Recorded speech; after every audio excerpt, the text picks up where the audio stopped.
ॐ य आत्मदा बलदा यस्य विश्वोपासते रशिषं यस्य देवाः यस्य छायामृतं यस्य मृत्युः तस्मै देवाय हविषा विधेम। ॐ शांति शांति शांति।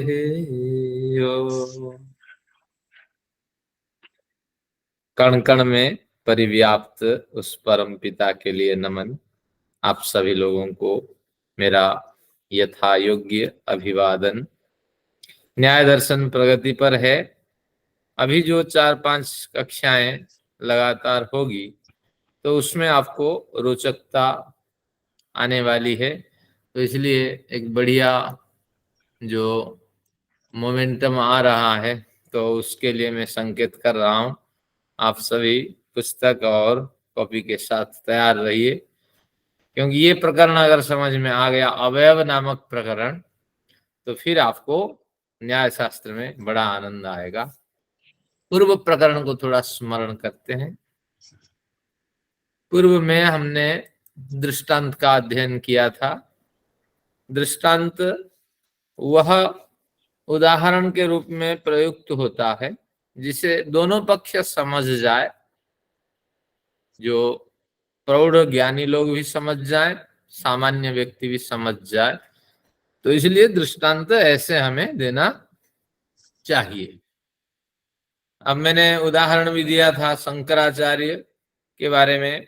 लोग कहते हैं कि जब उन्होंने मंडन मिश्र को परास्त कर दिया तो उस समय उनकी पत्नी ने भी ललकार लगाई। पत्नी ने ललकारा कि मेरे साथ शास्त्रार्थ करो। अब विषय कुछ बचा ही नहीं था, तो फिर काम शास्त्र के बारे में उनसे शास्त्रार्थ करने के लिए कहा। इस तरह लोगों ने बात बनाई है, लेकिन ये निरर्थक है, क्योंकि दोनों पक्ष जिस विषय को समझते हैं तो उसी विषय पे शास्त्रार्थ होना चाहिए। इस तरह मैंने उन दिनों संकेत किया था। अब कुछ दृष्टांत को समझ लेने के बाद सिद्धांत पे उतरे। सिद्धांत में जो वात्स्यायन है वो दो पक्ष रखते हैं। पूर्वाचार्यों का पक्ष भी रखते हैं। पूर्वाचार्य जो हैं उनसे पहले, या न्याय शास्त्र नामक पहले प्रविधि तो रही होगी और उन्होंने उसका संपादन किया होगा, तो उस प्रविधि में, क्योंकि आगे भी आपको संकेत मिलेगा, अवयव के प्रकरण में 10 अवयव पहले माने जाते थे, तो इसलिए न्याय शास्त्र का सारा श्रेय हम इनको देना चाहें, गौतम को ये संभव नहीं है। न्याय शास्त्र की एक परंपरा रही, उन्होंने उसका संपादन किया, और ये कब से है हम नहीं बता पाएंगे, लेकिन बड़े लंबे समय से परंपरा थी। तो पारंपरिक विचार के हिसाब से तंत्र, अधिकरण, अभ्युपगम, ये 3 सिद्धांत, संस्थिति का मतलब है धर्म नियम, इस तरह की मान्यता 3 थी। और धीरे धीरे ये मान्यताएं जो है, इन मान्यताओं के अंदर एक मान्यता का और प्रवेश हुआ, जिसे स्वयं यहाँ गौतम महर्षि मानते हैं। तो गौतम क्या कहते हैं कि 4 तरह के माने तंत्र नामक सिद्धांत को उन्होंने सर्वतंत्र नाम दिया, और प्रतितंत्र नामक एक अलग उन्होंने प्रकरण बनाया। फिर अधिकरण नामक एक अलग प्रकरण बनाया। फिर अभ्युपगम नामक एक अलग प्रकरण बनाया। जो नए व्यक्ति हैं उनके लिए कठिन है, मैं और अधिक स्पष्ट करता हूं। 16 पदार्थों का हम अध्ययन करने जा रहे हैं। तो प्रमाण हमने 4 अध्ययन किया, प्रमेय 12 अध्ययन किया, प्रमाण प्रमेय संशय 1 है, प्रमाण प्रमेय संशय प्रयोजन का भी हमने 1 अध्ययन किया, प्रमाण प्रमेय संशय प्रयोजन, दृष्टांत भी 1 है, सिद्धांत जो है वो 4 है। तो 4 सिद्धांत। सिद्धांत किसे कहते हैं? सिद्धे अंत। जो मान्यता आप मानते हैं उस मान्यता का जो निष्कर्ष है उसका नाम है सिद्धांत। जैसे अनुराधा जी ने बताया कि आत्मा है या नहीं, बोलो।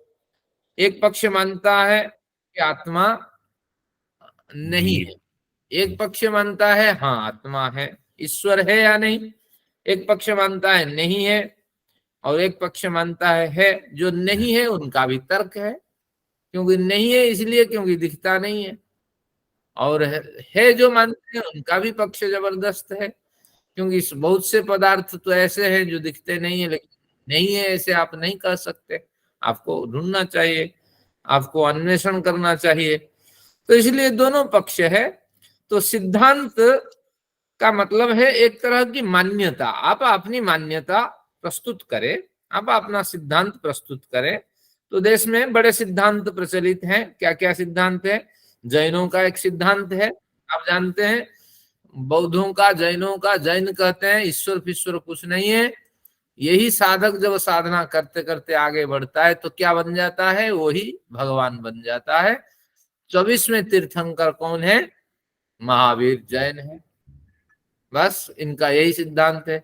उपासना करते करते वो भगवान जैसे, भगवान में जो विभूतियां होती है वो विभूतियां मिल जाती है। तो इसलिए 23 में इस तरह साधक रहे होंगे, और 24 में साधक के रूप में ये भगवान महावीर जैन है। बौद्धों का भी एक, बौद्धों की भी एक अलग मान्यता है, बौद्धों का अलग सिद्धांत है। तो बौद्धों का क्या सिद्धांत है? कहीं भगवान भगवान कुछ मत मानो, हमारा सिद्धांत है कर्म ही फल देता है, बस उस वही सब सब कुछ है, उससे भिन्न कुछ नहीं। ये भी एक सिद्धांत है। तो सिद्धांत सही या गलत इसका ज्ञान कैसे होगा? अभी निर्णय पढ़ेंगे, क्योंकि इसी 16 पदार्थ में एक निर्णय प्रकरण आता है। कहाँ है? न प्रमाण प्रमेय संशय प्रयोजन दृष्टांत सिद्धांत पर अभी है अवयव तर्क निर्णय। अवयव तर्क निर्णय 3 पदार्थों का, 2 पदार्थों को पढ़ लेने के बाद अब आपको निर्णय मिल जाएगा। तो सिद्धांत सामने रखो, अवयव सामने रखो, 5 अवयव, फिर उसमें निर्णय के लिए हम आगे बढ़ेंगे। तो इस तरह सिद्धांत अपनी अपनी मान्यताएं हैं। ब्रह्म कुमारी की क्या मान्यता है? कि ईश्वर जो है वो परम धाम में रहते हैं, वो थोड़ी इधर उधर घूमते हैं। यहाँ गंदगी है, मलिनता है, सब है। अब उसको बनाने वाला, जो उस परंपरा को बनाने वाला है कि बंगाली था, उसको क्या पता ईश्वर अभौतिक है। तो ये जो आपके कीचड़ जो है, गंदगी है, तो वो ईश्वर को स्पर्श नहीं करने वाली है, उनको क्या पता था। तो इस तरह उनकी भी एक मान्यता है। एक संप्रदाय ऐसा भी है कि अरे अगला जन्म हमारा क्या होगा, महिला के रूप में या पुरुष के रूप में, धनी के परिवार में, गरीब के परिवार में, नरक में या स्वर्ग में। तो वो जो संप्रदाय वो मानता है अरे हम नहीं जानते हैं, वो ये तो ईश्वर की मर्जी, खुदा की मर्जी, वो स्वर्ग दे दे नरक दे दे, उसकी मर्जी है, हमारी यहाँ कुछ नहीं चलती। तो इसलिए ऐसा ईश्वर है जो अपनी मनमानी करता है, और कोई एविडेंस उसके सामने हम नहीं रखते।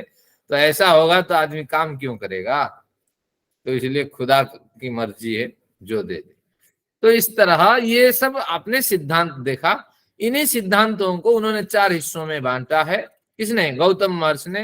3 हिस्से वाले जो सिद्धांत थे उनको अमान्य कर दिया। तो सर्वतंत्र, सर्वतंत्र का हमने अध्ययन किया था कि जो 5 इंद्रियां हैं, इंद्रियों के 5 विषय होते हैं हर इंद्रियों के।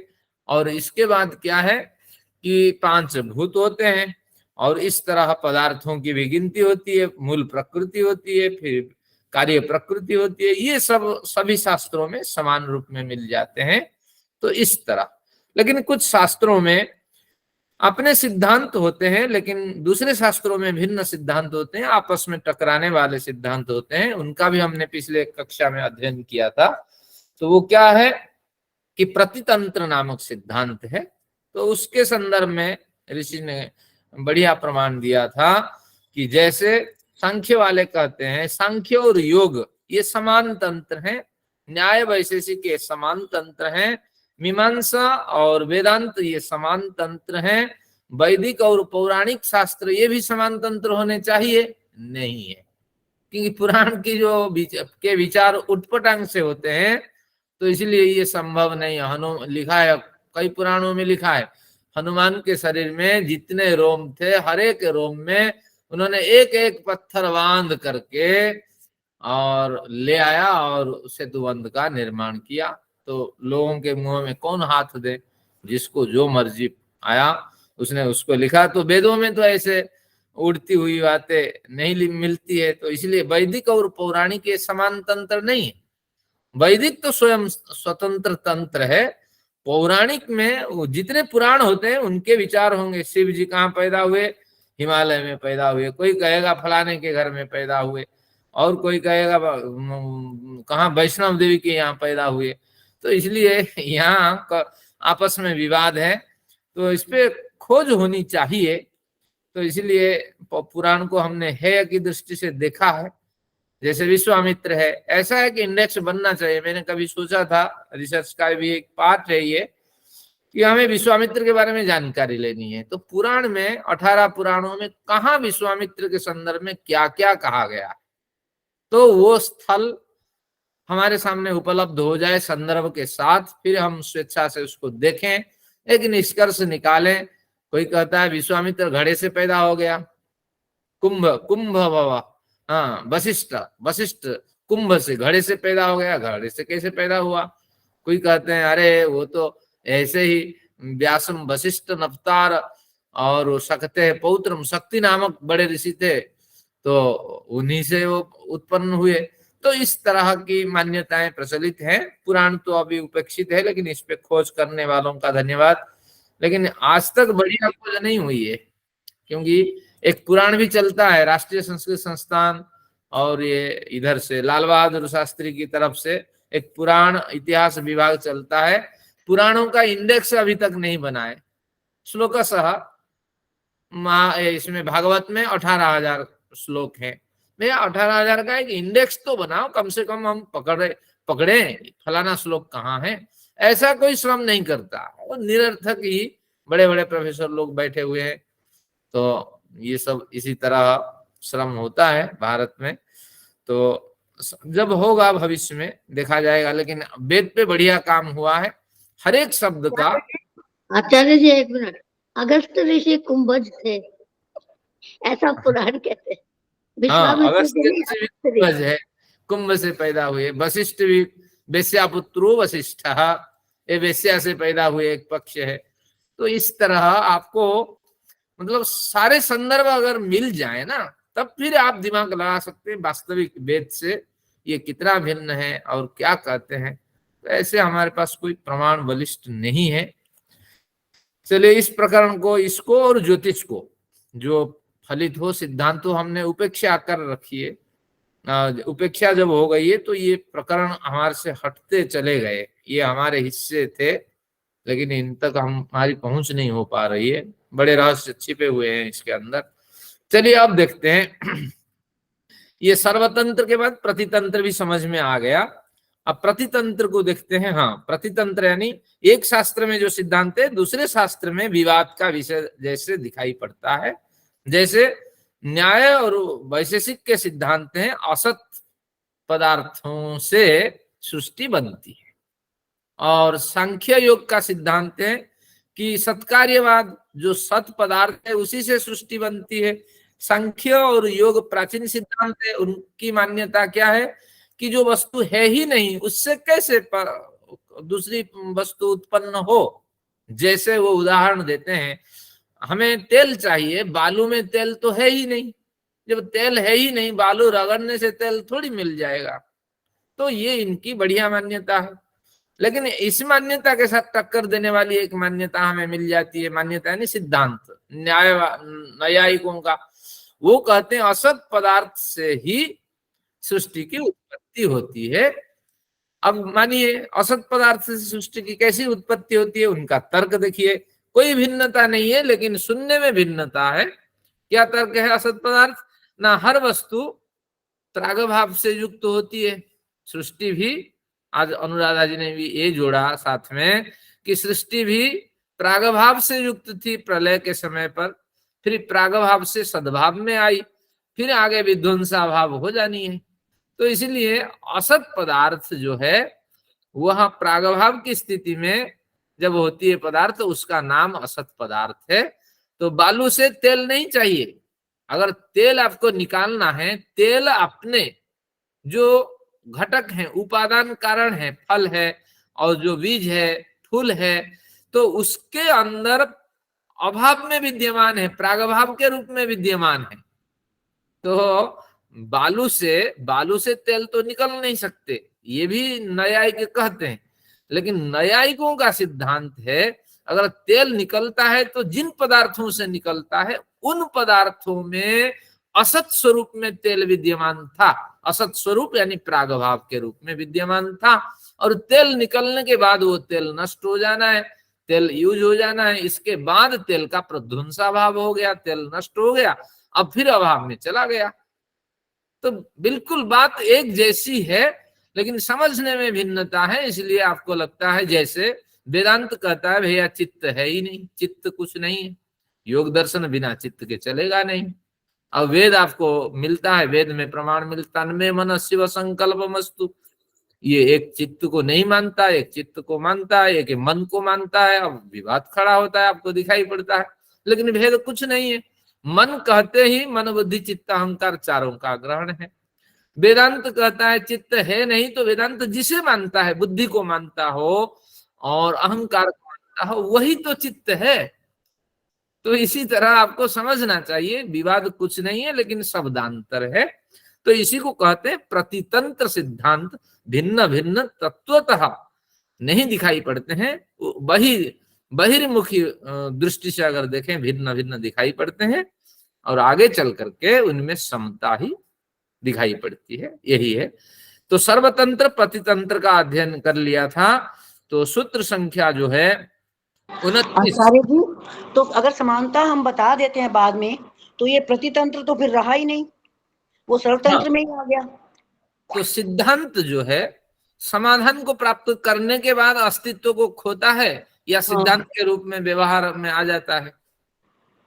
यानी एक तो सिद्धांत बनता है, आगे वो सिद्धांत अस्तित्व को कई बार खो लेता है, और कई बार वो सिद्धांत अस्तित्ववान भी हो जाता है। सिद्धांत के दो स्वरूप है। तो ये रहेगा, प्रतितंत्र भी रहेगा। हाँ, ठीक है, ठीक है। नहीं, सर्वतंत्र सिद्धांत है, और ये सिद्धांत तो अस्तित्व को नहीं खोता, लेकिन प्रतितंत्र सिद्धांत खंडित हो जाता है, इसलिए यहाँ अस्तित्व को खोना पड़ता। तो इसलिए हर सिद्धांत एक मान्यता है, वो सिद्धांत ही नष्ट नहीं होने वाला ये नहीं है। सिद्धांत का निर्णय से समाधान होता है, पंचावत से समाधान होता है। फिर ग्राह्य है तो वो रखना पड़ता, ग्राह्य नहीं है तो नष्ट हो जाता। ठीक है, तंत्र तो रहेगा लेकिन समाधान हम उसका कर रहे हैं। हाँ, ठीक है। हाँ जी। अब सर्वतंत्र प्रतितंत्र के बाद अधिकरण सिद्धांत। अब ये कैसे सिद्धांत, ये एक मान्यता है। कैसी मान्यता है कि अधिकरण वाला सूत्र हम पढ़ते हैं, ये 29 के बाद 30 नंबर सूत्र है अभी हमारे पास। यत् सिद्धा वन्य प्रकरण सिद्धि शोधिकरण सिद्धांत, 76 पेज बजा साहब। यत् सिद्धा वन्य प्रकरण सिद्धि स्वधिकरण सिद्धांत यत् सिद्धौ, संस्कृत में संध्या होती है तो रहस्य आप केवल समझ लीजिए। यत् सिद्धौ अन्य प्रकरण सिद्धि, जिस मूल सिद्धांत का सिद्धांत के सिद्ध हो जाने पर, जिस मूल सिद्धांत को स्वीकार कर लेने पर अन्य प्रकरण सिद्धि, दूसरे अगले सारे प्रकरण, उससे संबंधित सारे प्रकरण स्पष्ट हो जाते हैं, उसका नाम है अधिकरण सिद्धांत। तो तात्पर्य यह है कि लौकिक उदाहरण दे के समझा देते हैं।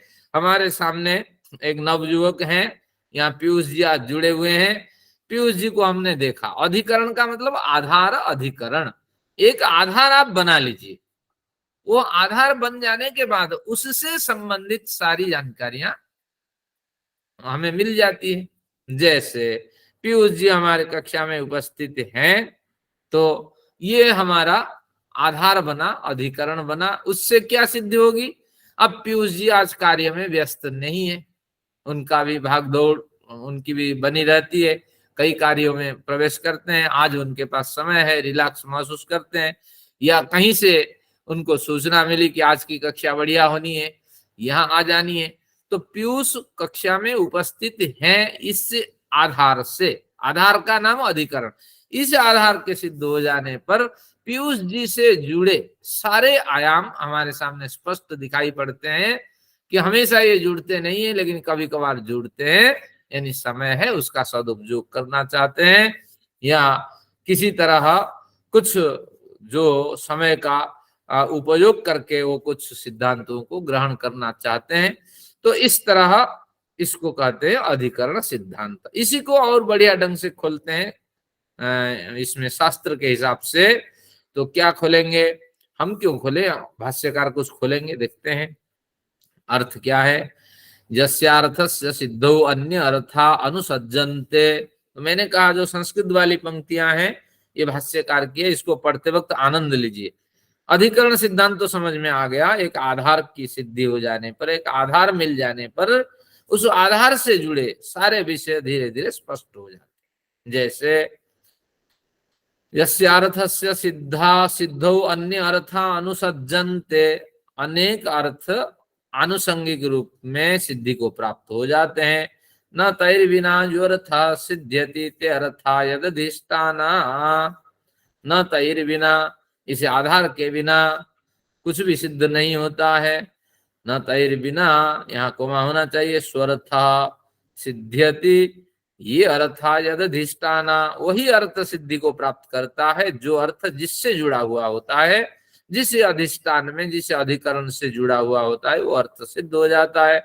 स्वाधिकरण सिद्धांत यथा, उदाहरण देते हैं, देहेन्द्रिय व्यतिरिक्तो ज्ञाता दर्शन स्पर्शनाभ्याम एकार्थ ग्रहणादिति। ये संस्कृत पंक्तियां सुनकर के घबराने की जरूरत नहीं है, सूत्रकार ने पंक्तियां नहीं लिखी, भाष्यकार लिखे, भाष्यकार का वचन है, आनंद से इसको आप पढ़िएगा। इसमें कहते हैं उदाहरण के लिए, देहेन्द्रिय व्यतिरिक्त तो ज्ञाता, देह इंद्रियों से भिन्न कोई जानने वाला अवश्य हमारे अंदर है। दर्शन स्पर्शन अभ्याम एकार्थ ग्रहणादिति, वही देखता है जो देखता है, वही छूता भी है। आप किसी वस्तु को देखिए और छुइए, देखने वाला भी वही है, उसी को ज्ञान हो रहा है। छूने से भी ये कोमल है या कठोर है, इसका भी, या गर्म है ठंड है, उसका भी ज्ञान उसी को हो रहा है। तो इसलिए दर्शन स्पर्शनाभ्याम एकार्थ ग्रहणादिति, ये दोनों ही लिया, और भी अर्थ ले लीजिए, उसको चखते वक्त भी वही ज्ञान हो रहा है, देखने वाला वही है, सूंघने वाला वही है, चखने वाला वही है, अनुभव करने वाला वही है, तो कोई तो अंदर है। तो इस तरह एक अधिकरण डल जाने पर क्या क्या इसमें इस आत्मा से जुड़े विषय स्पष्ट हो जाते हैं। अत्रानुसांगिणो अर्था इंद्रिय नानात्वम, इसका मतलब 5 इंद्रियां हैं, भिन्न भिन्न इस आत्मा को संदेश पहुंचाने वाली हैं। नियत विषयाणी इंद्रियाणी, हर एक इंद्रिय के विषय नियत है, निर्धारित है। सो विषय ग्रहण लिंगानी, सभी इंद्रियों में अपने अपने विषयों को मालिक के पास पहुंचने के लक्षण विद्यमान है। ज्ञातुर्ज्ञान साधनानी, ये सब ज्ञाता जो आत्मा है उनको ज्ञान पहुंचाने के लिए ये साधन कहलाते हैं। गंधादि गुण व्यतिरिक्तम द्रव्य, गंधादि गुण भिन्न है और द्रव्य भिन्न है, ये ज्ञान होता है। क्योंकि आत्मा एक द्रव्य है, जो द्रव्य होता है उसमें गुण भी होते हैं और क्रिया भी होती है। तो इस आत्मा में क्रियाएं भी होती है और गुण भी विद्यमान होते हैं। आत्मा में कौन से गुण विद्यमान होते हैं कि भाई सौगुण सौशील्य नित्य बुद्ध शुद्ध मुक्त आदि गुण, ये सब आत्मा में विद्यमान होते हैं। गुणाधिकरण मनियत विषय चेतना, तो आत्मा के कोई निश्चित ग्राह्य विषय नहीं होते हैं। अनियत विषय चेतना, कोई नियत विषय नहीं होता है, इंद्रियों के विषय नियत होते हैं। आत्मा सभी विषयों को ग्रहण कर लेती है। इति पूर्वार्थ सिद्धौ, आत्मा देहेंद्रियों से भिन्न कुछ है, इस आधार के सिद्ध हो जाने पर, पहले पूर्वार्थ, पहले इस आधार के सिद्ध हो जाने पर यहां तक हमने छलांग लगा दिया कि कुछ इंद्रियां हैं, उनके अपने विषय हैं, ये विषय ग्रहण करके वहां तक पहुंचाते हैं, और इन सबको ग्रहण करने वाला आत्मा है। आत्मा का कोई नियत विषय नहीं है, सभी विषयों को ग्रहण करता है। तो इसलिए यह आत्मा से जुड़े ये जितने विचार हैं ये सारे इनकी सिद्धि हो गई। तो इस तरह उन्होंने उदाहरण दिया। एक बढ़िया उदाहरण आज अनुराधा जी ने दिया था, ईश्वर सर्वव्यापक है, इतना आप कह ले। या एक दूसरा उदाहरण दे दें, घिसे पिटे उदाहरण से भिन्न, ईश्वर है, केवल इतना कह लेने से क्या क्या स्पष्ट हो जाता है? ईश्वर एक है। क्योंकि ईश्वर दो होने में क्या हानि होगी भैया? दो होने में हानि तो बहुत बड़ी होगी। क्या होगी? कि ये जो दो है वो ईश्वर से बड़ा है या छोटा है या मझला है या बराबर है, ये समस्या हो जाएगी। बड़ा मानेंगे तो अब ईश्वर की स्थापना नहीं हो पाएगी, छोटा मानेंगे तो फिर बांटना पड़ेगा, उसका क्या कार्य है, ईश्वर का क्या कार्य है। बराबर होगा तो भैया लड़ाई होगी आपस में। तो इसलिए ईश्वर को केवल ईश्वर एक कहते ही, जो ईश्वर एक कहते ही, ईश्वर एक का मतलब अद्वितीय है और फिर अखंड है। क्योंकि एक होगा तो एक जिस जगह वो बैठेगा उसी को देखेगा, तो इसलिए अखंड मानना पड़ेगा। फिर उसमें अणु परमाणु की संरचना को नहीं मानना पड़ेगा। सारी सृष्टि आपका बन जाए, लेकिन परमाणु से ईश्वर को नहीं मानना होगा। अगर परमाणु से ईश्वर बनता है तो एक ही परमाणु होगी और उस परमाणु की विलक्षणता बनी रहेगी और उसमें विलक्षणता दूसरे परमाणुओं से बड़ी विलक्षणता बनेगी। तो इस तरह केवल ईश्वर है इतना कहते ही वो सर्वज्ञ है, सर्वव्यापक है, न्यायकारी है, अद्वितीय है। इस तरह अनेक सिद्धांत सिद्ध हो जाते हैं। तो उसी तरह आप घर में भी व्यवहार करते हैं, किसी व्यक्ति पे आरोप लगाते हैं, ये तो बड़ा दुष्ट है, चोर है, और चोर कह दिए तो चोर से जुड़े सारे विषय स्पष्ट हो जाते हैं। क्योंकि चोर जो होता है वो धोखा देता है, वो बेईमानी से हत्या भी करता है, झूठ बोलता है। तो ये सारे चोर से जुड़े सारे सिद्धांत जो है स्पष्ट हो जाते हैं। तो ऐसे व्यवहार में आप इन सब न्याय शास्त्र को लेते रहिए। एक बात स्पष्ट करते ही उससे जुड़े सारी बातें, एक विषय स्पष्ट करते उससे जुड़े सारे विषय जहां स्पष्ट हो जाते हैं तो वह अधिकरण सिद्धांत है। तो इस तरह हमने सिद्धांत माना, लेकिन सिद्धांत सही नहीं है जब तक परीक्षण नहीं होता है। तो इसलिए मैं तो ऐसा मानता हूं, ये एक आपका सिद्धांत है, लेकिन परीक्षा की आवश्यकता है। तो चलिए, सिद्धांत हो गया, तीसरा सिद्धांत। चौथा सिद्धांत पढ़ते हैं। ये 31 सूत्र है। अपरीक्षिताभ्युपगमात् तद विशेष परीक्षणम अभ्युपगम सिद्धांत। अपरीक्षिताभ्युपगमात् तद विशेष परीक्षणम अभ्युपगम सिद्धांत। अपरीक्षित अभ्युपगमात्, जिसकी अभी परीक्षा नहीं की गई है तो वह अपरीक्षित है। यानी सिद्धांत के रूप में कुछ विचार आया, अभी परीक्षा उसकी नहीं हुई है, तो अपरीक्षित का अभ्युपगम होने से, थोड़ी देर मान लेने से, तद विशेष परीक्षणम, उसकी विशेष परीक्षा करनी चाहिए। अभ्युपगम सिद्धांत, उसी को अभ्युपगम सिद्धांत कहते हैं। जैसे एक लौकिक उदाहरण देते हैं। आपने अपना सेवक को भेजा बाजार को, फलाना सामान ले आना, चिट ले आना भैया। तो सेवक गया। अब आप किसी कार्य में व्यस्त हैं तो सेवक जा करके क्या किया कि सामान लाया और साहब जी ये आपके पास ये चिट रही है और सामान रहा। तो बस आपने अभ्युपगम कर लिया, कोई बात नहीं यहाँ रख दो, देख लेंगे, कोई बात नहीं। वो कहा नहीं, देख लो पैसे इधर उधर होगा, समस्या है।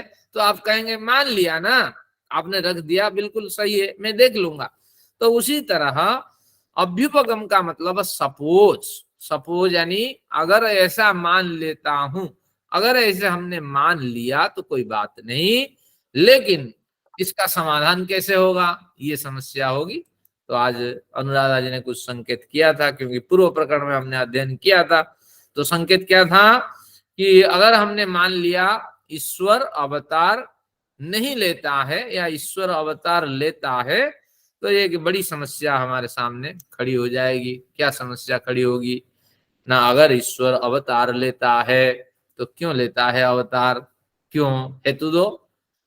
अगर अवतार लेता है किस लिए, कंस को, और ईश्वर 2 बार अवतार लिया ना, या 10 बार, हाँ 10 अवतार, हाँ 10 बार लिया, बजाज साहब कहते हैं 10 अवतार के रूप में।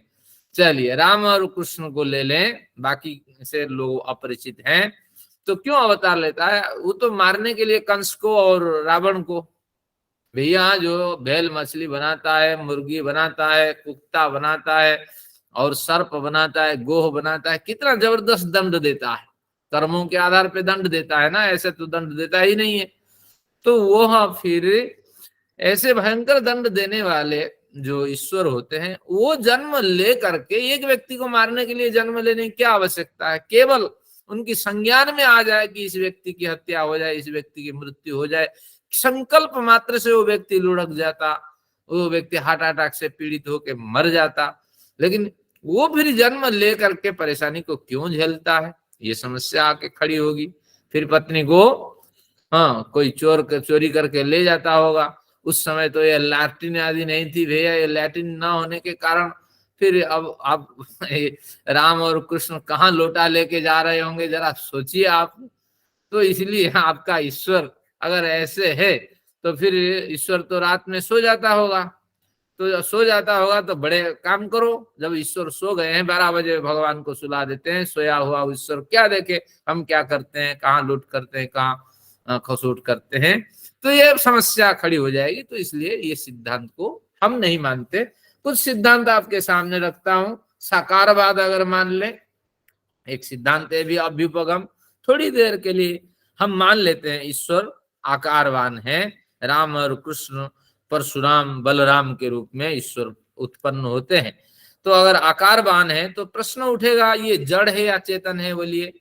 जिसके पास आकार है हम देखे हैं वो जड़ वस्तु है, तो ईश्वर को जड़ मानना पड़ेगा। अगर साकार मानेंगे आप और हम जैसे दिखते हैं तो ईश्वर ऐसे साकारवान है। तो ये तो हमारा शरीर दिखता है ना, प्रकृति से बना शरीर, आत्मा कहाँ दिखती है? तो इसलिए ईश्वर फिर कैसे साकारवान हो जाएंगे? तो ये समस्या आएगी। तो ईश्वर कैलाश में बसते हैं, अगर ये सिद्धांत इस तरह कोई रखें तो थोड़ी देर के लिए अभ्युपगम सिद्धांत के बल पर हम मान लेते हैं। और कैलाश में बसने वाला कैसे पैनी नजर में यहां तक देखेगा, कुछ तो अंतर होना चाहिए या नहीं? कैलाश में बसने वाला नजदीक वालों को तो थोड़ा ज्यादा देखेगा, दूर में रहने वालों को थोड़ा दूर में देखेगा।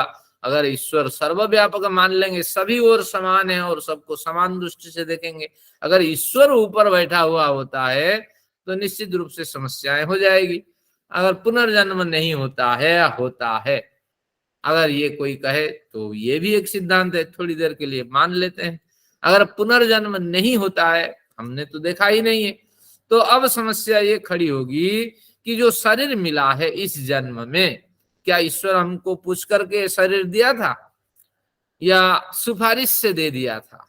भैया सिफारिश से क्यों दे ईश्वर? हम ईश्वर के साड़ू या साला थोड़ी लगते हैं। तो इसलिए पूछ करके क्यों नहीं दिया?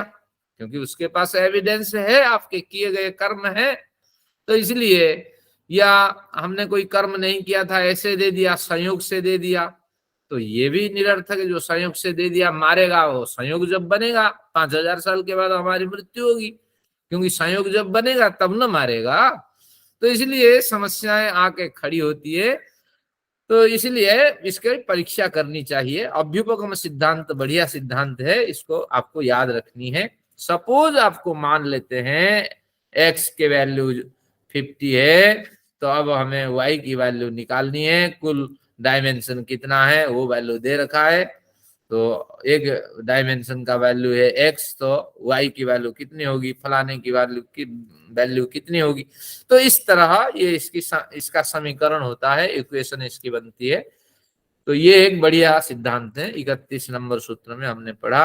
कुछ संस्कृत वाली पंक्तियां हैं, इसको पढ़ लेते हैं। और इसमें मिलेगा तो कुछ नहीं, लेकिन एक रीडिंग करते हैं, आप आनंद लीजिए। आचार्य जी 1 मिनट, ये मुझे थोड़ा सा जरा सी क्लियरिटी करके फिर आगे। मतलब अपरीक्षित वो हो गया जिसकी अभी परीक्षा नहीं हुई है ना? हाँ जी। और अभ्युगम मतलब जो उसको समझाने के लिए हम एग्जांपल देते हैं, सपोजिशंस। अभ्युपगम यानी थोड़ी देर मान लिया जाए तो। अच्छा, थोड़ी देर मान लिया जाए। हाँ, अभ्युपगम लिख करके आगे लिख लीजिए। थोड़ी देर अगर मान लिया जाए तो, इतना कहने के बाद फिर आप अपना विषय शुरू करेंगे कि ये समस्या हो सकती है। ठीक है जी, धन्यवाद। चलिए, घर में भी हम रोजाना देखते हैं कि ये बच्चा बिगड़ गया, महिला शिकायत लगाती है। अब फिर पुरुष को सोचना पड़ता है, या पुरुष शिकायत लगाता है तो महिला को सोचना पड़ता है कि थोड़ी देर के लिए आपका बच्चा बिगड़ गया, ऐसे मान लेते हैं तो ये काम किसने किया, इसकी जो ईमानदारी, ये क्यों भूलती हो, हाँ, इन्होंने जो जो पढ़ा लिखा, जो बढ़िया परफॉर्मेंस दिया, ये कैसे हमें मिला। तो इस तरह ये सारे व्यवहार में हम उतारते हैं। तो ये सिद्धांत बढ़िया। आइए संस्कृत पंक्ति पढ़ते हैं, और ये पंक्तियां केवल आनंद लेने के लिए, इसमें कुछ विशेष नहीं है।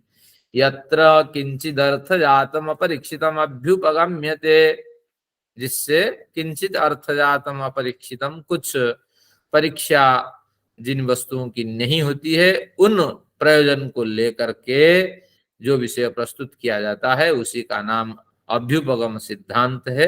अस्ति द्रव्यम शब्द, कहते हैं ये शब्द जो है, द्रव्य नामक, शब्द नामक एक द्रव्य है। सतु नित्यो अथा अनित्य, वो शब्द जो है नित्य है या अनित्य है, इसकी परीक्षा करो। द्रव्यस्य सतः नित्यता अनित्यता च वा तद विशेषः, ये जो द्रव्य शब्द नामक द्रव्य है, कहते हैं अगर ऐसे मानते हो तो उसकी नित्यता अनित्यता में कुछ विशेष तो है, परीक्षते, उस परीक्षा से पता लगेगा। स्वाभ्युपगम सिद्धांत, जब परीक्षा हो जाएगी तो फिर निष्कर्ष निकल आएगा, शब्द नित्य है या अनित्य है। बोलिए, शब्द नित्य है या अनित्य है? शब्द नित्य भी है और अनित्य भी है। शब्द दो प्रकार का है, जिनके पास पेन है लिखिए। एक ध्वन्यात्मक शब्द, एक वर्णात्मक शब्द या मंत्रात्मक शब्द। ध्वन्यात्मक शब्द, हाँ, ध्वनियात्मक, ध्वन्यात्मक शब्द। दूसरा है वर्णात्मक शब्द या मंत्रात्मक शब्द। शब्द दो प्रकार का है।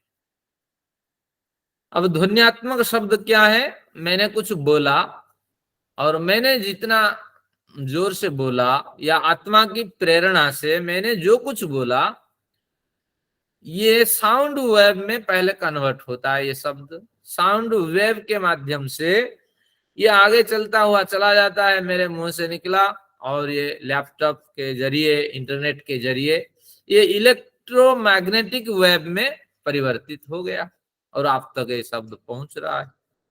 तो ये शब्द ध्वन्यात्मक शब्द है, और पहुंचने के बाद ये शब्द थोड़ी देर रुकने के बाद समाप्त हो जाता है, क्योंकि इसके पीछे इतना ही बल है कि साउंड वेव को इलेक्ट्रोमैग्नेटिक वेव में कन्वर्ट करके एक से दूसरी जगह पहुंचा देना। तो ये ध्वन्यात्मक शब्द है, ये अनित्य है। बहुत से लोग तर्क देते हैं, नहीं किसमें, कृष्ण की जो कथा है, कृष्ण ने जो उपदेश दिया था वो आज मिल जाते हैं साउंड वेव, मैग्नेटिक वेव में, वो आज सुरक्षित है। लेकिन ये तथ्य निराधार है।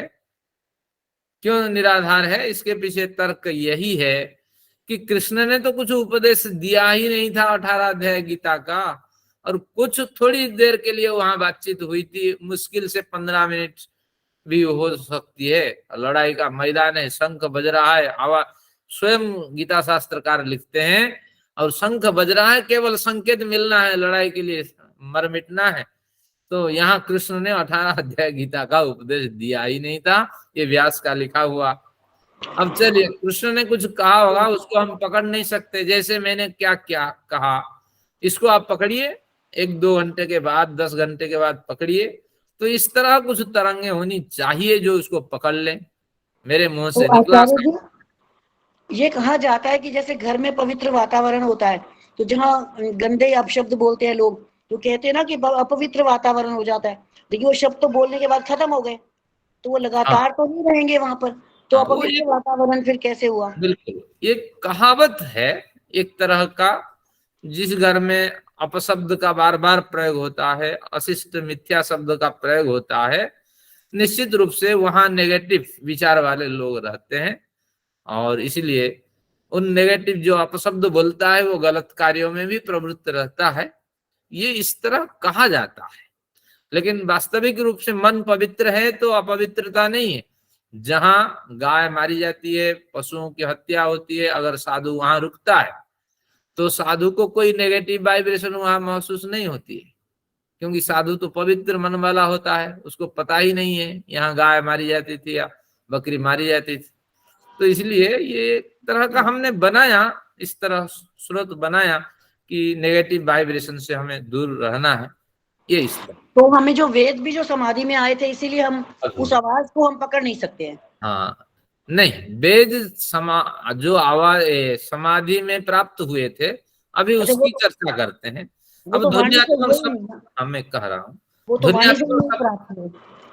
ध्वन्यात्मक शब्द की चर्चा हो गई, ये अनित्य है। शब्द अनित्य ध्वन्यात्मक, तो ध्वन्यात्मक शब्द अनित्य है। अब देखते हैं वर्णात्मक या मंत्रात्मक शब्द, अग्निमीले पुरोहितम, ये हम मानते हैं ये ईश्वरीय देन है, क्योंकि इतना जो इतने महत्वपूर्ण जो मंत्र हैं, इसको कभी किसी ऋषि ने नहीं लिखा होगा। आज से कई हजार वर्ष पहले कभी ऋषि ने सोचा नहीं होगा, आयम गौ पृष्णी अक्रमित मातरम पुनः, यह धरती जो है घूमने वाली है। आयम गौ पृष्णी चित्कवरी स्वरूप वाली है, क्योंकि चंद्र इसमें 15 दिन बढ़ता है, 15 दिन घटता है, यहाँ रंग बिरंगा स्वरूप उत्पन्न करता है। तो ये आयम गौ पृष्णी, ये घूमने वाली धरती चित्कवरी स्वरूप वाली है। मातरम च प्रयन शुभ, पिता का परिक्रमा लगाती है ये धरती, और फिर साथ में मातरम च प्रयंति स्वः, चित्कवरी स्वरूप वाला जो चंद्रमा है वह भी इस धरती का चक्कर लगाता है। तो इसलिए हजारों वर्ष पहले कैसे ऋषि सोच लें, समझ लें कि ये धरती घूमती है, चंद्र भी उसके चारों ओर चक्कर लगाता है, और धरती और चंद्र ये दोनों मिलकर के पिता सूर्य की परिक्रमा लगाते हैं। तो निश्चित रूप से यहाँ कोई ज्ञान विज्ञान का रहस्य ईश्वर के कारण से हमें प्राप्त हुआ है, ये रहस्य हम मान लेते हैं। तो इस तरह वेदों में अनेक मंत्र हैं, तो जो हमें मतलब आश्चर्य कर देते हैं, जैसे सहस्र शीर्षा पुरुषः सहस्राख्य सहस्रपाद, हजारों उसकी आंखें, 1000 कान है, 1000 पैर है। तो इस तरह का जो कथन है, हजारों यानी असंख्य है, कहाँ तक गिने, सभी को सुन रहे हैं, देख रहे हैं, जान रहे हैं।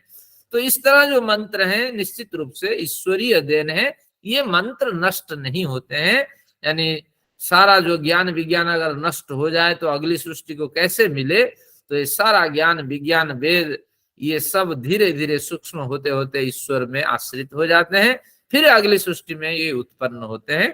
तो इसलिए वर्णात्मक या मंत्रात्मक जो शब्द है, वेदादि शास्त्र है, ज्ञान विज्ञान है, ये नित्य होते हैं, अनित्य नहीं होते हैं। ये अपने मूल स्वरूप में परिवर्तित होकर के ईश्वर में आश्रित रहते हैं, फिर अगली सृष्टि में प्रकट होते हैं। तो यही 2 स्वरूप है, स्पष्ट हुआ। आगे थोड़ा बढ़ते हैं। हाँ, क्योंकि आचार्य जी अगर और कोई सृष्टि कहीं है, मतलब हमारी धरती को छोड़कर अगर और भी कहीं मानव जीवन है या जैसे किसी भी फॉर्म में है, तो वहां भी क्या ये संस्कृत और वेद ही होंगे ज्ञान में, या कुछ और ज्ञान होगा, कोई और भाषा? हाँ, बढ़िया प्रश्न है। इसका समाधान यही है कि दूसरे जो संत होते हैं वो तो अड़े रहते हैं, नहीं यही वेद वहां होगा, लेकिन मेरी मान्यता ऐसी नहीं है। अभी तो हमें इस तरह सृष्टि की जानकारी नहीं हुई है, तो हर सृष्टि की एक अलग व्यवस्था होगी, अलग नियम होगा। जैसे कहा ना, यथा पूर्वम कल्पयत कहते हैं। हाँ, तो वैसा ही होना चाहिए। बहुत से लोग कहते हैं सृष्टि जैसी बनती है थी ऐसी बनेगी, अगर ऐसे चंद्र तारा बनेंगे। लेकिन इसमें समस्या ये होगी, ऐसे भी मनुष्य बनने लगेंगे, जो विधवा है वो भी विधवा रहेगी, जो दरिद्र है वो दरिद्र रहेगा, जो धनी है धनी रहेगा। तो इसका समाधान ये है कि सृष्टि तो बनेगी, लेकिन किस तरह बनेगी हम नहीं कह सकते। सूर्य भी बनेंगे, चंद्र भी बनेंगे, कुछ भी होगा, तो ये जो शेप आज धरती की है वो शेप रहेगी, ये कोई निश्चितता नहीं है। और किसी शेप में हो सकती है, लेकिन धरती तो रहेगी और मनुष्य भी रहेंगे और जीवात्मा अपने अपने फल भोग करेंगे, लेकिन किस शेप में होंगे ये हम नहीं कह सकते। ठीक है। हाँ, इसका समाधान है। बाकी तो संत अड़े रहते हैं, नहीं नहीं ऐसे बनेगा, सूर्य बनेगा, चंद्र बनेगा, हमारा घर भी बनेगा, फिर बजाज साहब भी पैदा होंगे, हाँ फिर बजाज साहब को पेंशन भी मिलेगी, ये सारी व्यवस्था फिर ऐसी माननी पड़ेगी, समस्या हो जाएगी। चलिए धन्यवाद। आचार्य जी, पर ये तो बताते हैं परमात्मा का ज्ञान तो एक रस है, एक जैसा ही रहता है। हाँ, बड़े संत इस तरह मानते हैं, लेकिन अभी हमारे पास एक समस्या ये है कि एक दूसरी सृष्टि विद्यमान है और वो अभी हमें उसकी जानकारी नहीं मिली है। तो जब तक प्रमाण आदि से पुष्ट नहीं होता है, ये एक सिद्धांत मान के हम चलते हैं। अभी तो न्याय शास्त्र इसलिए पढ़ते हैं, हम इस तरह निराधार सिद्ध नहीं कर पाएंगे कि हजारों सृष्टि यहाँ होगी, हजारों सृष्टि में यही अग्निमिले मंत्र पढ़ाया जाएगा, तो ये हम नहीं मान सकते। थोड़ा सा फासला यहाँ रखना पड़ेगा, और मिल जाए, प्रमाण मिले, तर्क मिले, हमें कोई हानि नहीं। लेकिन हमारे पास जो वेद है, वर्णात्मक हो या मंत्रात्मक हो, ये अपौरुषेय है, नित्य है, यह इस तरह इसका समाधान है। बाकी तो आप स्वयं अध्ययन करेंगे न्याय शास्त्र, आप तर्क लगाएंगे, प्रमाण लगाएंगे। चलिए, ये तो हो गया समाधान। हाँ, सो बुद्ध्यतिशय, अंतिम लाइन देखिए, द्रव्यस्य सतो नित्यता अनित्यता वा तद विशेष परीक्ष्यते। तो जब परीक्षण होगा सो अभ्युपगम सिद्धांत, उसको अभ्युपगम सिद्धांत कहेंगे। सो बुद्ध्यतिशय चिख्यापयिषया, ये चिख्यापयिषया शब्द का अर्थ है ख्या प्रकथने धातु है, यानी बोलने के अभिप्राय से। सो बुद्धि अतिशय चिख्यापयिषया, अपने बुद्धि की, अपनी बुद्धि को अतिशयता से संपादित कर, कुछ बोलने के अभिप्राय से, पर बुद्धि अवज्ञानाच्च, दूसरे की जो बुद्धि है उसको अवज्ञान करके, यानी उसको दबाने के अभिप्राय से इसी सिद्धांत का प्रयोग किया जाता है, ताकि उसकी बुद्धि दब जाए और वो और बुद्धिमान होने की चेष्टा करे, जो अब तक की जो समझ है वो समझ और अधिक प्रौढ़ हो जाए, इस अभिप्राय से। लेकिन किसी को दबाने के अर्थ अभिप्राय नहीं है यहाँ। तो अपनी जो बुद्धि है वो अतिशयता से युक्त होकर ऐसा प्रतिपादन करे कि दूसरी की जो बुद्धि है उसमें कमियां उसको दिखाई पड़े, तो इस अभिप्राय से अभ्युपगम सिद्धांत का प्रयोग होता है। तो इस तरह ये प्रकरण पूरा हो गया। तो सिद्धांत हुआ, सिद्धांत अवयव पे चलते हैं। अब आनंद आने लगेगा आपको। अवयव जो होते हैं ये एक के न्याय शास्त्रीय पदार्थ है। तो ये कितना नंबर पदार्थ है? प्रमाण, प्रमेय, संशय, प्रयोजन, दृष्टांत, सिद्धांत, अवयव, ये आपका 7वां पदार्थ है। यहाँ 7 लिख सकते हैं शुरू में, पदार्थ नंबर 7 है। तो किसी वस्तु की सिद्धि के लिए, किसी विषय की सिद्धि के लिए, किसी भी सिद्धांत को प्रतिपादित करने के लिए 5 अवयवों की आवश्यकता होती है। तो अवयव यानी हिस्सा, यानी 5 तरह से आप अपने सिद्धांत मत विषय की स्थापना करें, 5 हिस्सों में विभाजित करके उसकी स्थापना करें। तो 5 हिस्सा, 5 क्या कहेंगे इसको, उपादान क्या क्या है? प्रतिज्ञा हेतुदाहरणो पनय निगमनान्यवयवाः। प्रतिज्ञा, हेतु, उदाहरण, उपनय, निगमन, इसके ऊपर इस तरह मार्क करिए या अगर कॉपी है तो नोट करिए। प्रतिज्ञा एक अवयव है। हेतु उदाहरण, हेतु में बड़ी मात्रा, आगे उदाहरण, तो हेतु के उ, उदाहरण के उ, ये दोनों मिलके बड़ी बना दिए मात्रा। तो आपको हेतु छोटी मात्रा के साथ लिखना। प्रतिज्ञा एक अवयव है, हेतु एक अवयव है, प्रतिज्ञा हेतु, उदाहरण एक अवयव है, उपनय एक अवयव है, निगमन एक अवयव है, तो पंचावयवा, यही 5 अवयव होते हैं अपने विषय को प्रतिपादित करने के लिए। तो ये एक बढ़िया प्रकरण है, इसको हम समझते हैं। अब क्या करना होगा, अगले पृष्ठ निकालिए। इस पृष्ठ की जो पंक्तियां हैं ये आप पढ़ लेंगे, केवल समय ये खाने वाली होगी। मैं सार बता देता हूं पहली पंक्ति पढ़ करके। दशावयवाने के नैयायिका वाक्ये संचक्ष्यते। नैयायिका वाक्य संचक्ष्यते, जो नैयायिका स्वयं ही कह रहे हैं, कौन? हमारे वात्स्यायन से पहले जितने न्यायिक थे वो तर्क रखते हैं कि 10 अवयव होते हैं, आप 5 अवयव क्यों मानते हो? किसी भी विषय की पुष्टि के लिए 10 अवयव होना चाहिए। तो 5 तो अवयव हमने पढ़ा, और 5 क्या क्या है ये देते हैं। जिज्ञासा नंबर 1, संशय नंबर 2, लिखते जाइए उसके ऊपर, शक्य प्राप्ति नंबर 3, प्रयोजन नंबर 4, संशयाभ्युदास 5। हाँ, तो इस तरह ये 5 अवयव और होते हैं। तो कितना होना चाहिए अवयव? दशावयवा इति नैयायिका। ये 5 रिपीट कर दो प्लीज। जिज्ञासा नंबर 1, संशय नंबर 2, शक्य प्राप्ति नंबर 3, प्रयोजन नंबर 4, शक्य प्राप्ति प्रयोजन, संशय व्युदास, संशय व्युदास, ब आधा, य छोटे उ की मात्रा, द में आ की मात्रा और सड़क वाला स, संशय व्युदास, संशय का न होना।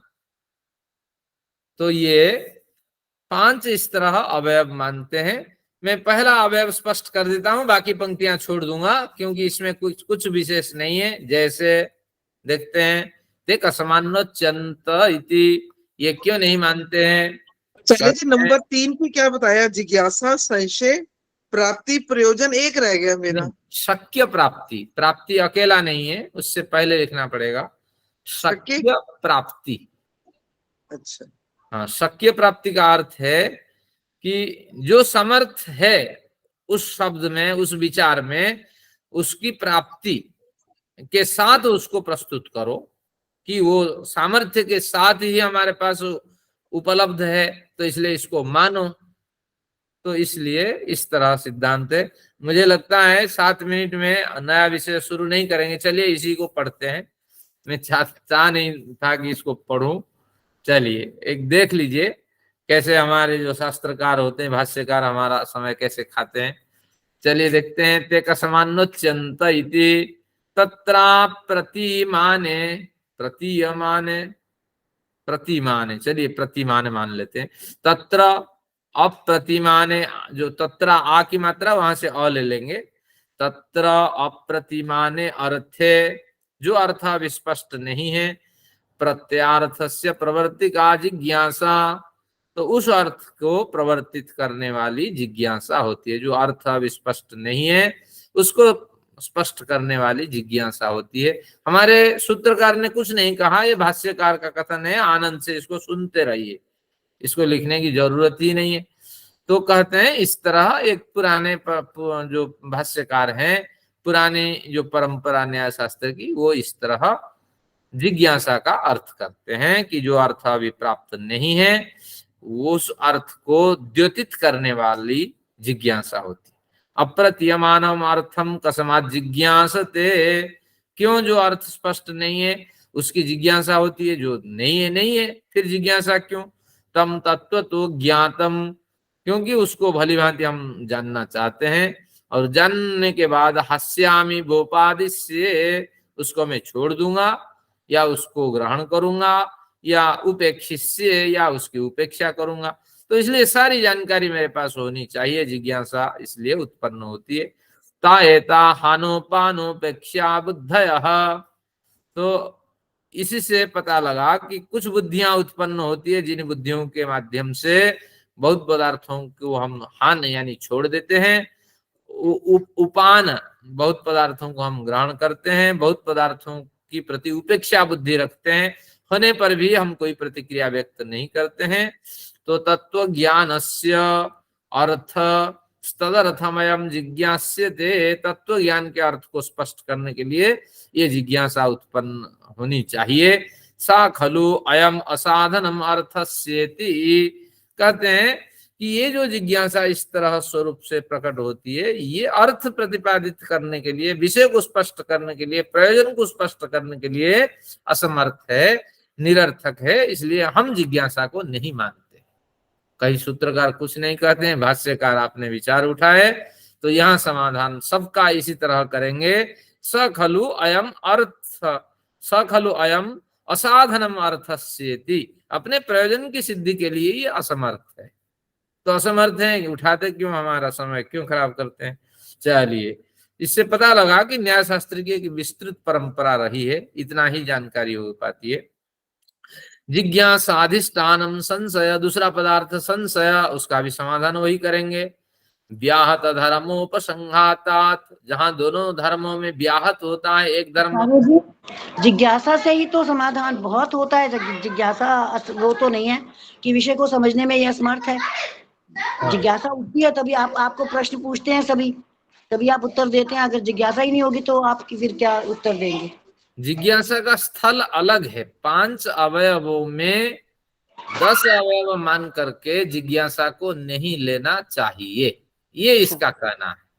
तो जिज्ञासा एक पदार्थ नहीं है, 16 पदार्थों में जिज्ञासा को हम गिन नहीं सकते। जिज्ञासा आगे कहेंगे, जैसे अगला पृष्ठ देखिए, कहते हैं प्रकरणे, तो ऊपर से अगली पृष्ठ में 1 2 दूसरी पंक्ति लास्ट में, दूसरी पंक्ति के अंतिम में, प्रकरणे तु तत्व जिज्ञासादयः समर्था धारणीय अर्थोपकारात, जिज्ञासादि जो 5 अवयव होते हैं ये अर्थ के उपकारक होते हैं।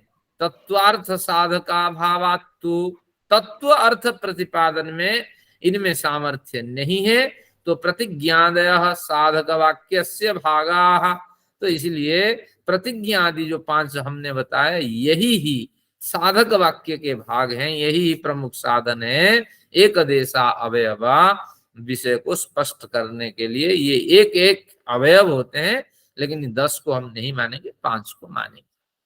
तो ये है, जिज्ञासा का निषेध नहीं करते हैं, ये अर्थ के उपकारक है, लेकिन तत्वार्थ के साधक 5 अवयव हैं, इसलिए उनका नाम पदार्थ है। जिज्ञासा पदार्थ नहीं है, संशय पदार्थ तो अलग से है, तो इसलिए उस पदार्थ में इसका ग्रहण हो जाता है। अलग से इसको 5 अवयवों में इसको गिनने की क्या आवश्यकता है 10 अवयवों में। तो शक्य प्राप्ति जो एक पदार्थ की सामर्थ्य है, शक्ति है, प्रयोजन एक अलग अवयव है। संशय विदास, संशय प्रकरण में संशय विदास का प्रवेश हो जाता है, तो इसलिए संशय दोनों खंडित हो गए। शक्य प्राप्ति पदार्थ की एबिलिटी है, सामर्थ्य है, तो इसके कोई चर्चा नहीं करनी। प्रयोजन को हमने पदार्थ मान रखा है, और जिज्ञासा जो है अर्थ को स्पष्ट करने की एक वृत्ति है, तो इसलिए तत्वार्थ का प्रतिपादक नहीं है। अब समय भी इसी के साथ समाप्त होता है, अगले में इसका अध्ययन करेंगे। समाधान तो आपके हाथ लग गया, यही कहेंगे कि हम इसको नहीं मानते हैं, ये अर्थ को स्पष्ट करने के उपकारक है, साधन मात्र है, लेकिन तत्वार्थ के साधन नहीं है। चलिए, आज का प्रकरण बढ़िया रहा, और अगले प्रकरणों में रोचकता आएगी। और जब तक ये अवयव चलेंगे, फिर आपको हम देंगे कुछ, मतलब टास्क देंगे, तो आप करके घर में आएंगे कि बजाज साहब जो हैं वो ज्यादा पुस्तक खरीदते हैं, तो ये विषय रहेगा। तो फिर उसके हेतु देंगे, प्रतिज्ञा हेतु, उदाहरण, उपनय, निगमन आदि भेद होंगे, तो इस तरह बड़े विषय स्पष्ट होंगे। चलिए, आज का प्रकरण यही समाप्त करते हैं। तो हमने क्या क्या पढ़ा कि 10 अवयव में से 5 अवयव ग्राह्य है, बाकी 5 जो है इन्हीं के अंदर अंतर्भावित हो जाते हैं। ओम द्यौः शांतिरंतरिक्षं शांतिः पृथिवी शान्तिरापः शान्तिरोषधयः शान्तिः वनस्पतयः शान्तिर्विश्वे देवाः शान्तिर्ब्रह्म शान्तिः सर्वं शान्तिः शान्तिरेव शान्तिः सामा शान्तिरेधि ॐ शान्तिः शान्तिः शान्तिः। वैदिक अभिवादन सभी को सप्रेम नमस्ते जी। सभी को नमस्ते आचार्य जी, धन्यवाद आचार्य जी, आपका। मैं एक दो पर्सनल प्रश्न पूछ सकती हूँ? वैसे इससे रिलेटेड नहीं है न्याय दर्शन जिनको से। जाना है जा सकते हैं, जिनको सत्र छोड़ना है, जिनको प्रश्न रखना है। मतलब ये सांख्य दर्शन से मतलब हमारे न्याय दर्शन से रिलेटेड नहीं है। मैंने एक्चुअली अभी ना वो केरल स्टोरी पिक्चर देख के आई, उसमें वो जो लड़की कन्वर्ट करती है वो 2 क्वेश्चन पूछती है हिंदू लड़की से। मुझे भी उसका आंसर नहीं समझ आया, क्योंकि हमारे बच्चे भी कल को वो प्रश्न पूछ सकते हैं। तो मैंने सोचा कि मेरे में भी जिज्ञासा जागी। उसने बोला कि तुम जो साउदर्न वाले हैं लोग, वो शिव जी को अपना गॉड मानते हैं। शिव जी तो पार्वती को ढूंढने के लिए सारी जगह रोते रहे, तो तुम्हारे भगवान कैसे हैं? फिर उसने बोला कि रामचंद्र जी तो सीता को ढूंढने के लिए सब जगह जाते रहे, तो तुम्हारे भगवान तो किसी को अपनी ही नहीं बीवी को ढूंढ सकते, तो तुम्हारी रक्षा क्या करेंगे? मुझे भी जिज्ञासा हुई कि हमारे बच्चे भी यही प्रश्न पूछेंगे, आपको वेदों का पुराणों का सब क्या ज्ञान है?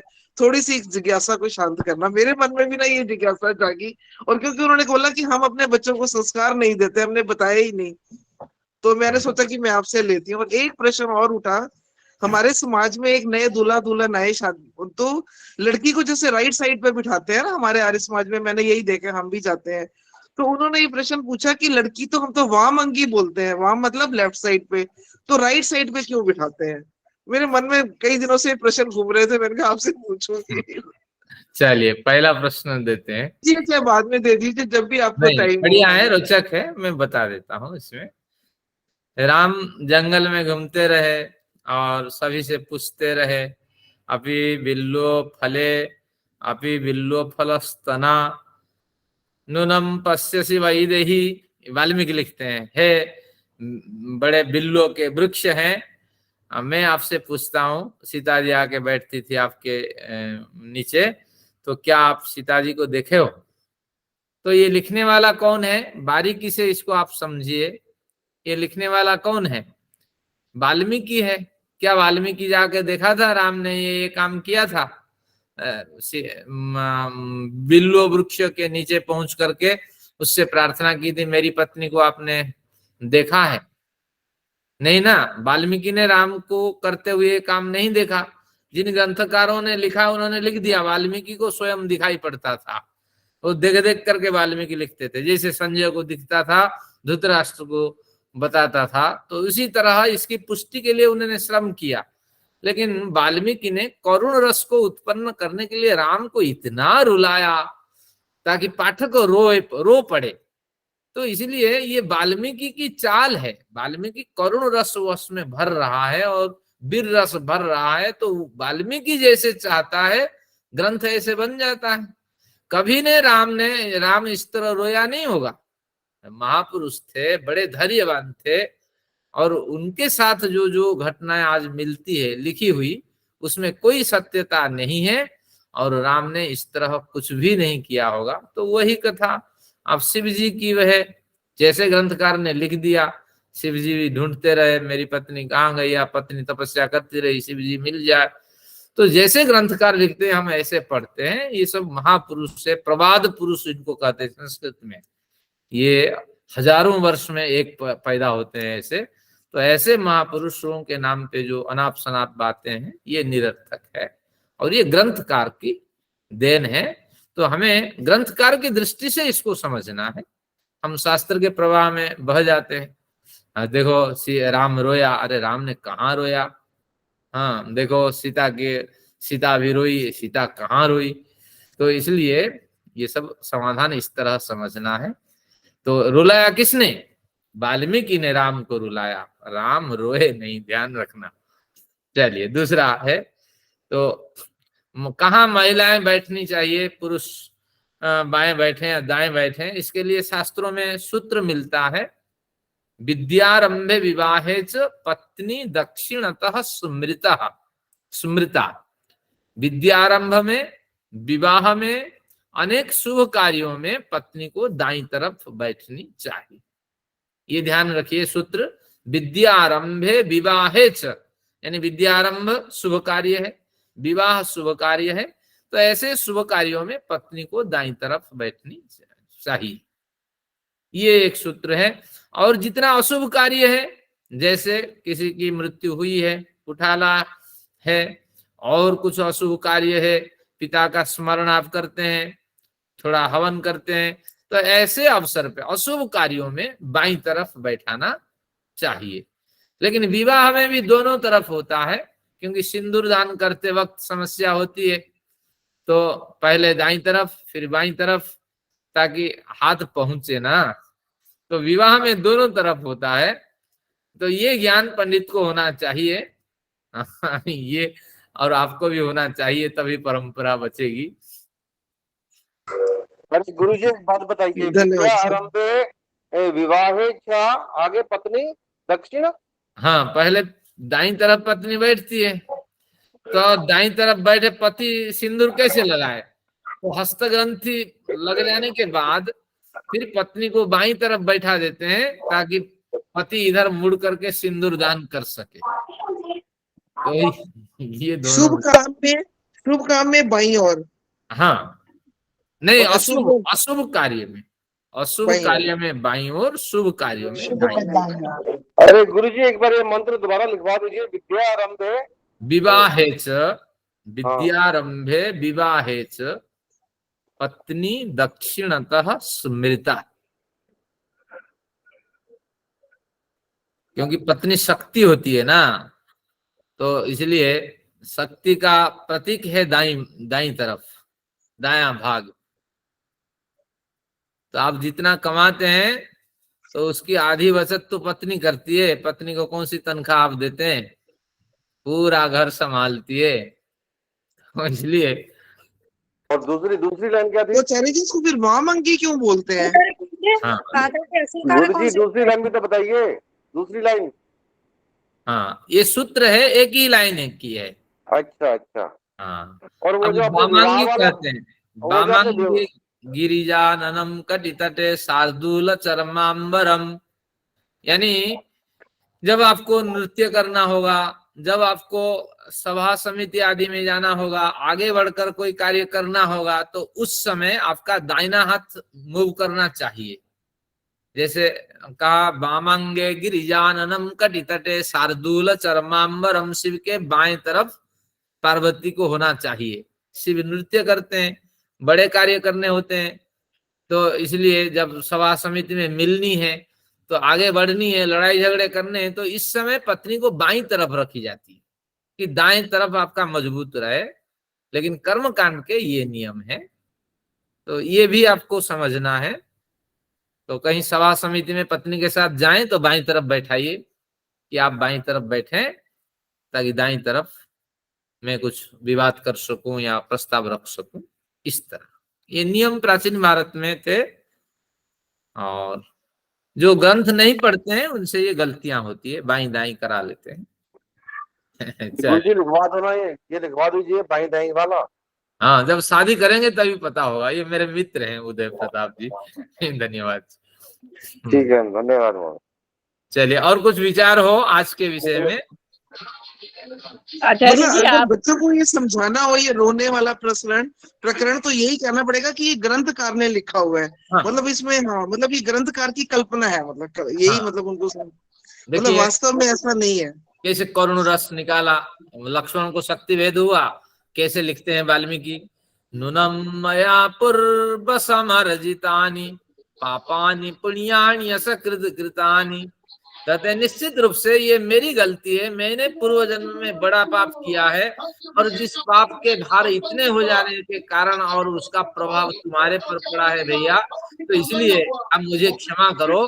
मेरे जो पाप हुआ है, उस पाप के फलस्वरूप मैं आपको दुखी कर रहा हूं, तो इसलिए ये मेरी गलती है, तुम्हारी गलती नहीं है। ये राम के मुख से वाल्मीकि कहलवाते हैं, तो राम थोड़ी रोते हैं। तो घटना हुई है, उसका उपचार करते हैं। तो शास्त्रों में बहुत कुछ लिखा है, तो सार ले लेना चाहिए। एक चलिए। और बात है आचार्य जी, ये महाकाव्य कहलाते हैं ना, हाँ। तो शास्त्र तो नहीं है, तो हाँ। महाकाव्य में अलंकृत भाषा तो होती ही होती है, अलंकार इस्तेमाल किए हुए हैं हाँ बिल्कुल, व्यास जी ने, है ना। वाल्मीकि बाकी एक मेरे रामायण। पास पोस्ट है, इंदिरा जी आइए एक पोस्ट इसके ऊपर जो कहें आचार्य जी, तो मैं उसमें डाल दूं कि बच्चों को समझाने के हिसाब से ना। हाँ बिल्कुल बिल्कुल। मेरे मन में ना ये, क्योंकि बाद में मैंने जैसे नटशेल में यही सोचा, क्योंकि वो लड़की जब बच के आती है तो मतलब ये रियल है या नहीं मुझे नहीं मालूम, वो लड़की ना अपने पेरेंट्स से ये कंप्लेंट करती है कि आपने मुझे ये शिक्षा नहीं दी। तो मुझे भी एक बार ये लगा कि हमने भी अपने बच्चों को समझाना चाहिए। तो मेरे मन में ये विचार आया, मैंने कहा किसी ज्ञानी, यहाँ बहुत ज्ञानी लोग होते हैं, मैंने कहा पूछते आचार्य जी कहें तो आप जरूर डाल दीजिए, आचार्य जी जैसे आप कहो।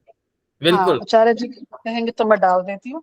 हाँ आचार्य जी कह रहे हैं डाल देना। हाँ जी, थैंक यू, धन्यवाद। हाँ, वाल्मीकि ने काफी रुलाया हमारे राम को, बड़ा दुख होता है। चलिए, और कुछ विचार है? धन्यवाद। चलिए, धन्यवाद। मैं चित्रकूट में कुछ रिकॉर्डिंग चल रही है, अभी रिकॉर्डिंग चल रही है, ये सब रिकॉर्ड हो रहा है। हाँ, मैं कुछ दिन चित्रकूट में रहा संस्कृत प्रचार करते हुए, तो एक महात्मा ने कहा मुझे वाल्मीकि आश्रम नहीं जाना है। ना क्यों नहीं जाना है? क्योंकि वाल्मीकि ने मेरे राम को रुलाया है, तो इसलिए उस आश्रम को मैं नहीं जाता हूँ जहाँ इस तरह की घटना घटती है। तो आदमी अच्छा नहीं था, लेकिन वाल्मीकि तो काव्य लिख रहे थे, लेकिन वो व्यक्तियों के हृदय में देखिए भावना कैसी है। तो इस तरह बाकी एक बात और है कि जैसे पुराने पंडित वगैरह है या विद्वान है, वो इस चीज का कोई बच्चों को एक रेलिवेंट आंसर नहीं दे सकते। हाँ, ये है। हाँ, रेलिवेंट आंसर वो लोग नहीं दे सकते, वो फिर पुरानी में चले जाएंगे। मतलब वही न्याय दर्शन उन्होंने पढ़ा हुआ। अरे गुरुजी, फिर एक बात बताइए, पिक्चर के बारे में क्या विचार है फिर आपके? नहीं, मीनाक्षी जी को सुनते हैं, अब आपको एकांत में सुनेंगे, आप थोड़ी सब्र करें। मीनाक्षी जी बताइए। जी, एक प्रश्न है। मनीषा, आप ऐसा कुछ मुझे संशय आया कि जैसे आपने ये कहा कि ये जो वेद है ये केवल इसी सृष्टि के प्रारंभ में ईश्वर ने दिए, जो बाकी सृष्टियां हैं क्या उनके प्रारंभ में ईश्वर ने, हम तो ऐसे कहते हैं कि सृष्टि बनाई तो उसका एक मैनुअल की तरह हमें वेद दिए कि हमें कैसे इस सृष्टि का, इस प्रकृति का, इस जीवन का उपयोग कैसे करना है, तो हमें सारा का सारा जो ईश्वर प्रदत्त ज्ञान है वो वेद है, तो फिर तो ये हर सृष्टि में मिलने चाहिए। चलिए, बढ़िया विचार है। अभी न्याय शास्त्र आप पढ़ रही है ना, तो आप गंभीरता से इसको सोचिएगा, क्योंकि जैसे हम लोगों के दो स्वरूप होते हैं, जो मंच में बोलते हैं, जब रिसर्च आदि करते हैं वो प्रस्तुत नहीं करते। आप बड़े रहस्यों से अभी अपरिचित हैं, तो इसलिए जैसे जैसे आप अंदर जाएंगे तो आपका मन ही कहेगा नहीं, ऐसा हो नहीं सकता। हजारों सृष्टि है और यही अग्निमील पुरोहित मंत्र हर सृष्टि में चलता होगा, तो ये तो कभी आप मानेंगे नहीं, क्योंकि तर्क प्रमाण से सिद्ध नहीं होता। तो इसलिए एक सृष्टि आपको दिखाई पड़ रही है धरती पर, दूसरी सृष्टि अभी हाथ नहीं लगी है, तो इसलिए इतना बड़ा छलांग हम लगा नहीं सकते, क्योंकि अनुमान प्रमाण प्रत्यक्ष के आधार पे चलेगा ना। जब एक सृष्टि और मिल जाए, वहां मिल जाए, प्रत्यक्ष हो जाए और वहां हमें संकेत मिल जाए अग्निमील पुरोहितम चल रहा है, तो फिर हम मान सकते हैं।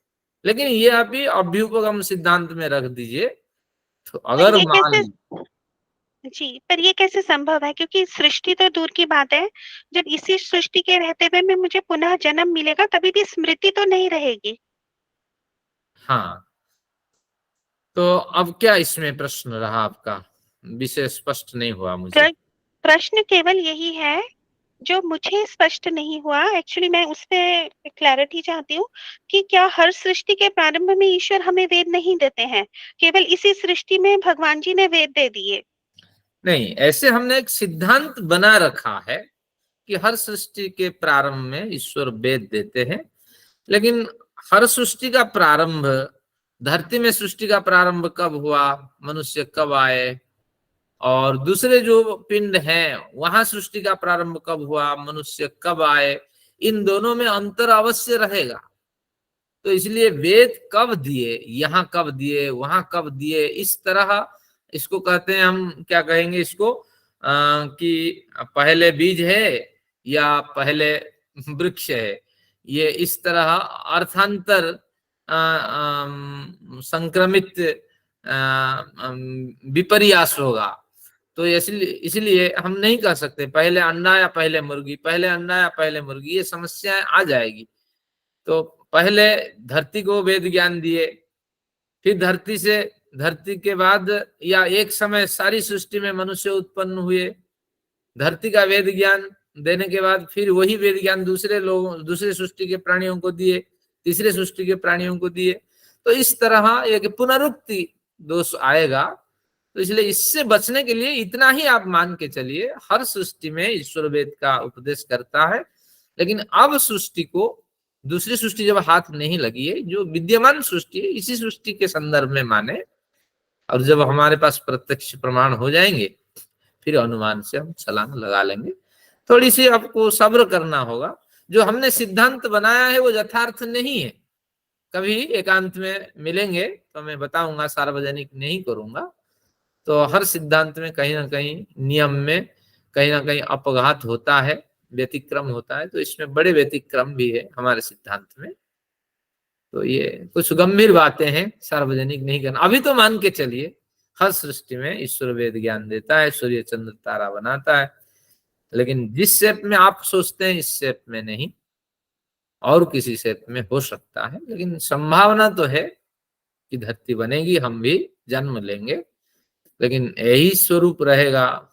और इतने वर्ष बीत जाने के बाद फिर आप भी पैदा होंगी, मैं भी पैदा होऊंगा, तो फिर हम इस तरह न्याय दर्शन पढ़ेंगे, ये सब गले नहीं उतरता है। चलिए आप स्वयं ही तर्क से इसको परीक्षा करेंगे। गुरु जी आज के कौन से मंत्र तक पहुंच गए? हाँ, अब आपको पुस्तक देखनी चाहिए। 31 हाँ 31 नहीं, मैं आज पुस्तक नहीं थी, आज मैं थोड़ा कहीं बिजी था तो सिर्फ ईयरफोन लगा के सुन रहा था। 32 नंबर सूत्र पढ़ लिए हैं। अच्छा जी, ठीक है सर, वो मैं देख चलिए सत्र समाप्त करते हैं। नमो नमः। हाँ, सर्वेभ्यो नमः, सर्वेभ्यो नमः, सर्वेभ्यो नमः, सर्वे सुखी सर्वेभ्यो नमः, सभी को नमो नमः। पुनः मिला अगले मिलेंगे। ओ